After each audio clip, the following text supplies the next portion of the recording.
الحمد للہ وحدہ والصلاة والسلام علی من لا نبی بعدہ اما بعد۔ جوائنٹ فیملی سسٹم یعنی خاندان کا آپس میں مل جل کے رہنا، مشترکہ طور پر ایک گھر میں ایک گھر کو ذرا بڑا سا حاصل کر لیا جاتا ہے، اور پھر والدین اور پھر ان کی اولاد، پھر ان کی اولاد کی جب شادی ہوتی ہے بڑے ہونے کے بعد، تو یہ سارے بھی پھر ایک گھر میں رہتے ہیں۔ یہ ہمارے کلچر کا، تہذیب کا حصہ ہے، اور شرعاً اس میں گنجائش ہے ایسا کرنے کی۔ گو یہ کوئی ایسا ریکمینڈڈ مسئلہ نہیں ہے، ایسا کوئی مقبول اور محبوب طریقہ نہیں ہے کہ ایسا کیا جائے تو اچھا ہے، کوئی کرتا ہے تو اچھا ہے، جائز ہے، لیکن اس میں بہت سارے خیر کے ساتھ ساتھ بہت سارے شر کے پہلو بھی ہیں۔ خیر کے پہلو تو سب جانتے ہیں، اسی وجہ سے ساتھ رہتے ہیں کہ مل بانٹ کے جب گھر چلائے جاتے ہیں تو سہولت ہو جاتی ہے، اور اسی لیے اس کی گنجائش دی گئی ہے تاکہ حالات اچھے رہیں، بہت زیادہ صبح شام محنت نہ کرنی پڑے، جس کی وجہ سے دنیا میں بہت الجھنا نہ پڑے، مادہ پرستی کا مزاج نہ بنے، عبادات میں خلل نہ آئے، اپنے تعلقات میں گھر والوں سے ملاقاتوں میں دین کی خدمت کے لیے نکلنے میں خلل نہ آئے۔ اس عنوان سے اگر لوگ مل کے کچھ کام کر لیتے ہیں، ایک گھر میں مثلاً 3 بھائی ہیں اور تینوں مل کے اس کی ہانڈی چلاتے ہیں، والدین کی نگرانی میں، تو گھر کا ایک اچھا نظام چلتا ہے، بڑی برکت ہوتی ہے، فائدہ ہوتا ہے، ایک دوسرے کو سپورٹ ہوتی ہے، ایک کنبہ سا بن جاتا ہے جس کی ایک مضبوطی محلے میں، معاشرے میں دیکھی سنی جاتی ہے، خیال ہوتا ہے، لوگ احساس کرتے ہیں۔ تو یہ بہت سارے فوائد ہیں۔ مشکلات ہوں تو ایک دوسرے کو کندھا دینے، سہارا دینے کے لیے لوگ موجود ہوتے ہیں۔ ایک دوسرے کی تربیت میں، بچوں کی تربیت میں گویا وہاں ایک جماعت کا تصور ہوتا ہے، ایک دوسرے سے مدد کا احساس رہتا ہے، فکر رہتی ہے، ایک دوسرے کو جانتے ہیں، ایک دوسرے کا خیال کرتے ہیں، محبتیں بڑھتی ہیں ساتھ رہنے سے۔ تو یہ بہت سارے فوائد ہیں، اس کے علاوہ بھی ہیں، لیکن اس کے ساتھ ساتھ کچھ مفاسد بھی ہیں، چونکہ ابھی ہمارے یہاں سلسلہ بہت عرصے سے چل پڑا ہے اور بہت زیادہ ایک سیٹ اپ بن گیا ہے، اور کوئی آہستہ آہستہ کم بھی ہو رہا ہے، لیکن باوجود اس کے کہ اب لوگ الگ الگ رہتے بھی ہیں، تب بھی وہ تعلق، محبتیں ہیں الحمدللہ قائم، لیکن جو مفاسد ہیں ان میں سے چند ایک مفاسد وہ ابھی اسی طریقے سے چل رہے ہیں، بلکہ اس میں بڑا ایک خطرہ پیدا ہو گیا ہے، اور وہ بہت زیادہ پہلے نمایاں نہیں ہوتا تھا، اس لیے کہ گاہے گاہے ایسا ہوتا تھا۔ اب یہ ہے کہ یہ چیز بہت زیادہ میڈیا کی وجہ سے اور مختلف اویئرنیس کہہ لیجیے، کسی طرح سے لوگوں میں آگاہی بڑھ گئی ہے، تو اس طرح کے اعمال، اس طرح کی چیزیں جو اس کے مفاسد ہیں وہ بھی بڑھتے جا رہے ہیں۔ ویسے بہت سارے کیسز اب آنے لگے ہیں کاؤنسلنگ کے حوالے سے، ڈسکشن میں مختلف فیملیز کے سوالات اور ڈسکشنز، تو مختلف لوگ اپنے اپنے گھرانوں میں اس طرح کا تذکرہ کرتے ہیں۔ اللہ سبحانہ و تعالیٰ نے جو مرد اور عورت میں ایک دوسرے کے لیے کشش رکھی ہے، وہ ہر سطح پر موجود ہے، طبعی طور پر انسان میں وہ کشش موجود ہے۔ اس میں جو جانوروں والی خصلت ہے مردوں میں، عورتوں میں، وہ شہوت کی ہے، وہ بہیمانہ خیالات اور خواہشات، اور اس کو بڑھایا جائے تو وہ بڑھتی ہے، اس کو قابو میں کیا جائے تو ہی قابو میں رہتی ہے۔ اسی لیے آپ جانوروں میں یہ معاملہ دیکھتے ہیں کہ وہ جس ماں کے پیٹ سے پیدا ہوئے، بالغ ہونے کے بعد اسی کے ساتھ اپنا جنسی تعلق قائم کرتے ہیں، اور اس میں انہیں کوئی آر بھی نہیں، اس لیے کہ وہ جانور ہیں۔ لیکن انسان کو اللہ سبحانہ و تعالیٰ نے اشرف المخلوقات بنایا ہے، اور ان میں حیا، آپس کے تعلقات، ایک دوسرے کا احترام اور لحاظ، اور اس میں محرمات پیدا کیے ہیں، یعنی آپس کے رشتوں میں ایسے تعلقات کہ جو ہمیشہ ہمیشہ کے لیے ایک دوسرے کے لیے محترم ہیں۔ اور سورہ نساء میں اللہ سبحانہ و تعالیٰ نے اس کی پوری ایک فہرست گنوا دی ہے۔ اللہ فرماتے ہیں اعوذ باللہ من الشیطان الرجیم، بسم اللہ الرحمن الرحیم، حرمت علیکم امہاتکم، تمہاری مائیں یہ تمہارے لیے محترم ہیں، تمہارے اوپر حرام ہے ان کے بارے میں کسی قسم کا کوئی خیال جنسی طور پر لانا یا ان کے اس طرح اپروچ کرنا۔ وبناتکم، اور تمہاری بیٹیاں، اور تمہاری بہنیں، واخواتکم، پھر تمہاری پھوپھیاں اور تمہاری خالائیں اور تمہاری بھانجیاں اور تمہاری بھتیجیاں، سگے بھائی سگی بہن کی بیٹیاں، اور تمہاری دودھ پلانے والی مائیں اور اسی نسبت سے بہنیں، یعنی رضائی ماں اور رضائی بہنیں، امہاتکم اللاتی ارضعنکم واخواتکم من الرضاعہ وامہات نسائکم، اور تمہاری بیویوں کی مائیں یعنی تمہاری ساس، وربائبکم اللاتی فی حجورکم من نسائکم اللاتی دخلتم بہن، اور تمہاری بیویوں کے اگر پہلے شوہروں سے بیٹیاں ہوئی ہو تو وہ بیٹیاں جو تمہاری ربیبہ کہلائیں گی، اب تم ان کی پرورش کر رہے ہو، پہلا شوہر مر گیا، وہ تم سے شادی ہوئی ہے، تو ابھی جو اس گھر میں آئے ہیں تو یہ تمہارے لیے ربیبہ ہے، اس کی بھی حرمت ہے، یہ بھی تمہارے لیے محترم ہے، اس کو بھی کسی صورت تم تصور نہیں کر سکتے نکاح کے بندھن میں باندھنے کے لیے، یا اس سے کوئی جنسی تعلق قائم کرنے کے لیے، یا اس کو ایسی نظر سے دیکھنا یا ایسے خیال اس کے بارے میں دل میں لانا، اس کی طرف اپروچ کرنا، ہاتھ بڑھانا، کسی بھی عنوان سے ایسا ہی ہوگا جیسے کہ تم نے اپنے کسی بھی محرم کے ساتھ یہ کام کیا۔ تو اب یہ ایک ایسی چیز ہے کہ جب لوگ ایک گھر میں رہتے ہیں، ایک خاندان میں بستے ہیں، مل کے رہتے ہیں، آپس میں دوستیاں ہوتی ہیں، تو اعتماد کی ایسی فضا قائم ہو جاتی ہے کہ یہ خیال نہیں رہتا کہ کہاں کون اس طرح کے مواقع سے فائدہ اٹھا لیتا ہے۔ انسان میں چونکہ اللہ نے نفس اور شہوت بہت قوت کے ساتھ رکھی ہے، اور وہ قوت بلوغت کے بعد جب بڑھتی ہے تو اس میں اس طرح کے خطرات پیدا ہوتے ہیں، ایسے اندیشے پیدا ہوتے ہیں، اور لوگوں میں ایسی ہیجان خیزی ہوتی ہے، بعض مردوں میں تو اتنی زیادہ کہ وہ اس میں یہ بھی خیال نہیں کر سکتے کہ وہ اپنی بیٹی کے ساتھ کوئی تعلق قائم کرنے کی کوشش کر رہے ہیں یا بہن کے ساتھ۔ اسی لیے جس زمانے میں ہم USMLE جو امریکہ کا ایگزام ہے، میڈیکل انٹرنس ایگزام، پلیب کا ایکویولنٹ، تو وہ دے رہے تھے، تو اس کی تیاری میں بیہیویئرل سائنس کا بھی ایک ایگزام ہوتا ہے، تو ایک سوال آیا، اور MCQs کا، اس کی پریکٹس کے زمانے میں میں اور میرے دوست ہم لوگ بیٹھے ہوئے سوال یہ کر رہے تھے، تو سوال یہ تھا کہ یہ انسیسٹ کہلاتا ہے، محرم رشتوں میں جنسی تعلق کا ہونا، یہ انسیسٹ انگریزی میں اس کو کہتے ہیں، جو حرام ہے۔ تو یہ سب سے زیادہ کن لوگوں میں پایا جائے گا؟ تو اس میں پہلا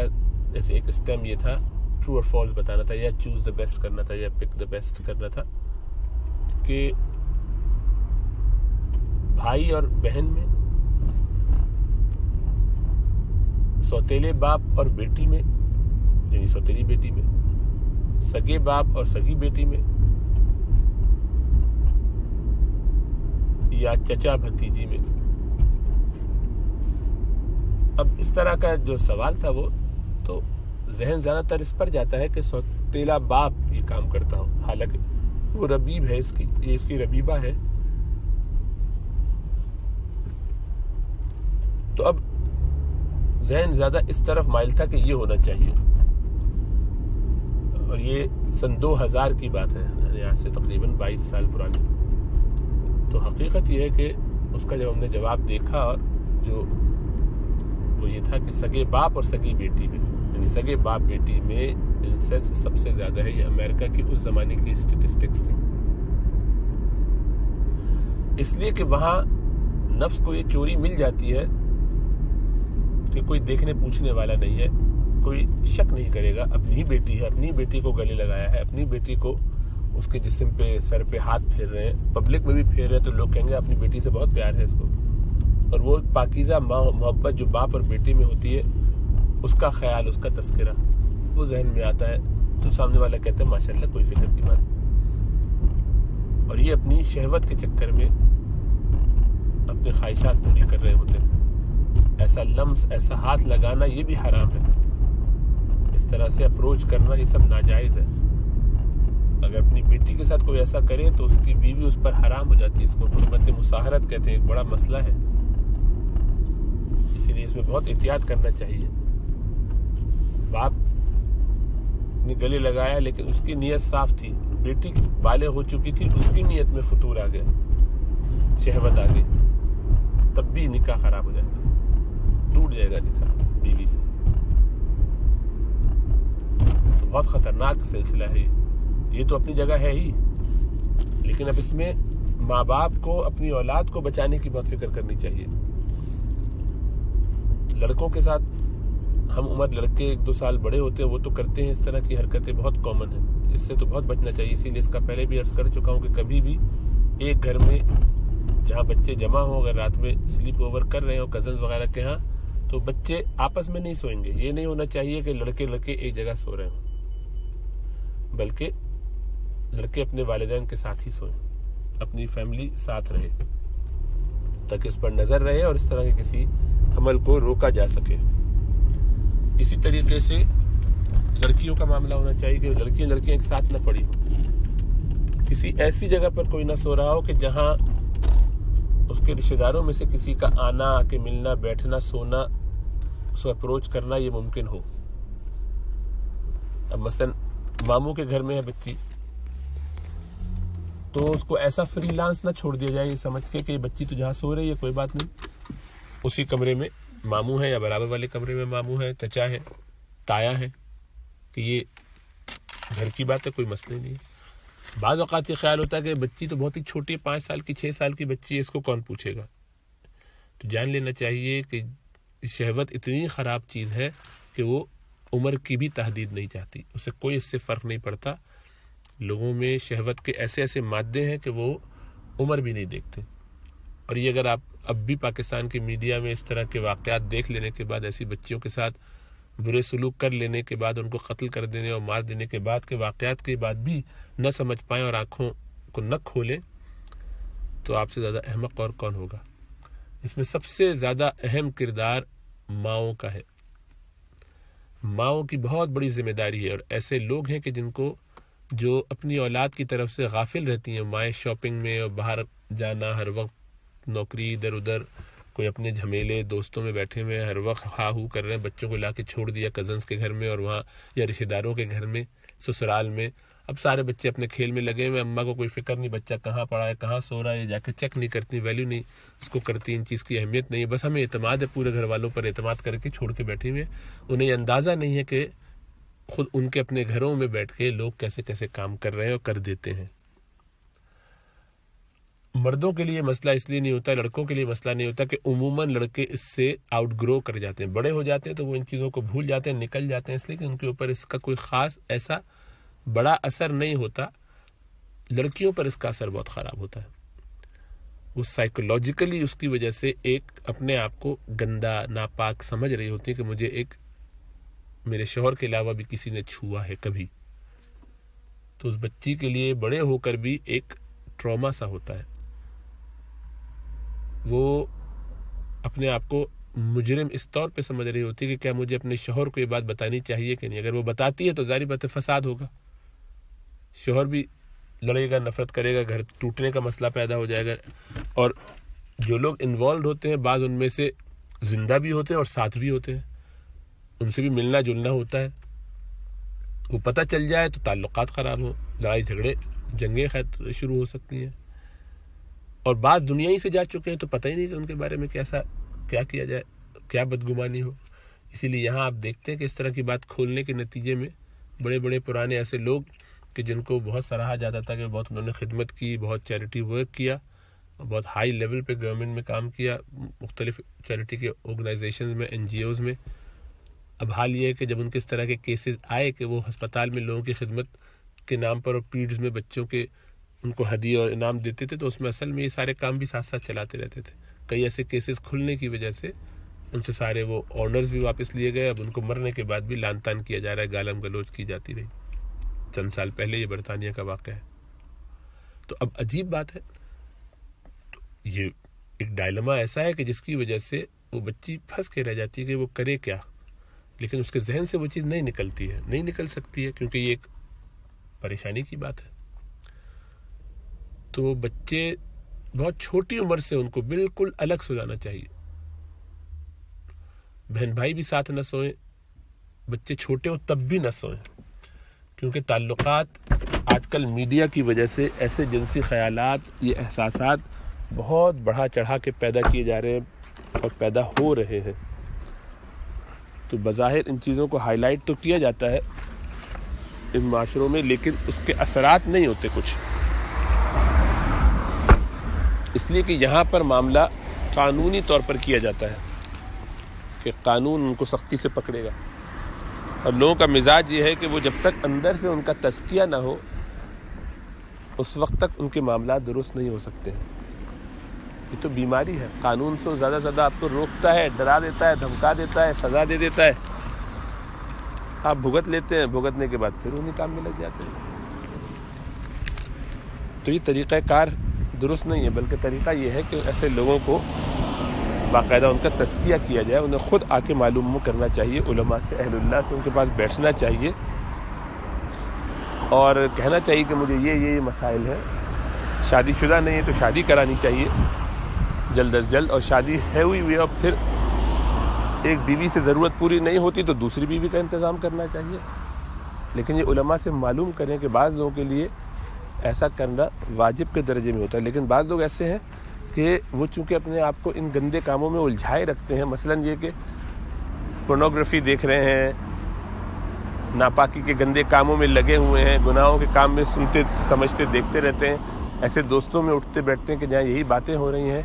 تو ان کو تو صبح شام بھی اگر عورتیں مل جائیں تب بھی وہ پرسکون نہیں ہوں گے، اس لیے کہ تو کھجلی کی طرح ہے، انہوں نے اپنے لیے ایک روگ لگا لیا ہے۔ یہ اس جانور کی طرح ہو گئے ہیں کہ جنہیں سوائے اس کے اور کچھ نہیں، کھانا، سونا اور یہ کام کرنا، اس کے علاوہ کچھ نہیں آتا۔ یہ کوئی ایسا نہیں ہے کہ اس کو وہ کنٹرول نہ کر سکیں، کر سکتے ہیں، لیکن وہ کرنا نہیں چاہتے اور ایسے ماحول سے دور نہیں رہنا چاہتے جن میں ان کو یہ سب سہولتیں حاصل ہوں۔ تو ظاہر بات ہے ایسا کرتے ہوئے دنیا سے چلے جائیں گے تو آخرت میں پکڑ ہوگی شدید، بہت سارے لوگ ان کا گریبان پکڑ کے سارے اعمال ضائع کرا دیں گے، پھر اپنی آنکھوں سے دنیا میں بھی دیکھیں گے، ایسا نہیں کہ دنیا میں ان کے معاملات درست رہیں گے۔ ان جانوروں کا کیا حال ہوتا ہے کہ جو صبح شام یہ کام کر رہے ہوتے ہیں، کبھی جا کے کسی ایسے باڑے وغیرہ میں دیکھیے جہاں پر یہ کام ہو رہے ہوتے ہیں، یعنی جہاں جانور جفتی وغیرہ کے لیے رکھے جاتے ہیں، وہ زیادہ عرصے نہیں چلتے، بہت جلدی چند سالوں میں ختم ہو جاتے ہیں، اس لیے کہ ان نیچرل ہے، فطری طریقہ یہ نہیں ہے۔ جانوروں میں بھی جو ریوڑ ہوتے ہیں ان میں ایک جانور کے ساتھ کوئی 25 مادائیں نہیں ہوتی ہیں، بلکہ 4-5، اور ان کا سیزن ہوتا ہے، جانوروں کا اللہ نے سیزن رکھا ہے جس میں وہ زیادہ یہ کام کرتے ہیں، بس اس کے بعد تھوڑے گیپ کرتے ہیں۔ بہرحال وہ تو جانور ہیں، انسانوں کو تو عقل بھی ہے، شعور بھی ہے، اس لیے تعلق میں اللہ، ذکر اللہ، اللہ کی یاد، ان سب پہ کام کرنا بہت ضروری ہے۔ اگر ایسا نہیں کریں گے تو اپنی آخرت بھی خراب ہوگی، دنیا بھی خراب ہوگی۔ اللہ ہمیں سمجھ اور شعور عطا فرمائے۔ اس میں اصل بس یہ ہے کہ والدین اس بارے میں بہت محتاط ہوں۔ ایسے لوگ ایک گناہ یعنی وہ شکاری بن جاتے ہیں اور شکار کرتے ہیں، باقاعدہ پلان کر کے دیکھتے ہیں کہ کہاں کس طرح مواقع نکالے جا سکتے ہیں اپنا ایک کام نکالنے کے لیے۔ تو جن والدین کے بارے میں ان کو پتہ ہوتا ہے کہ یہ اپنے بچوں پہ کڑی نظر رکھتے ہیں، ان سے تو ڈر کے مارے اس طرف جاتے نہیں، ان کو پتہ ہے کہ یہاں پہ مسئلہ ہو جائے گا۔ جہاں مائیں عموماً ڈھیلی ہوتی ہیں، جنہیں کوئی فکر ہی نہیں ہے بچے کہاں ہیں، کہاں جا رہے ہیں، کیا کر رہے ہیں، وہ بیچارے سفر کرتے ہیں۔ اس لیے ایسے لوگوں کو بہت خیال کرنا چاہیے۔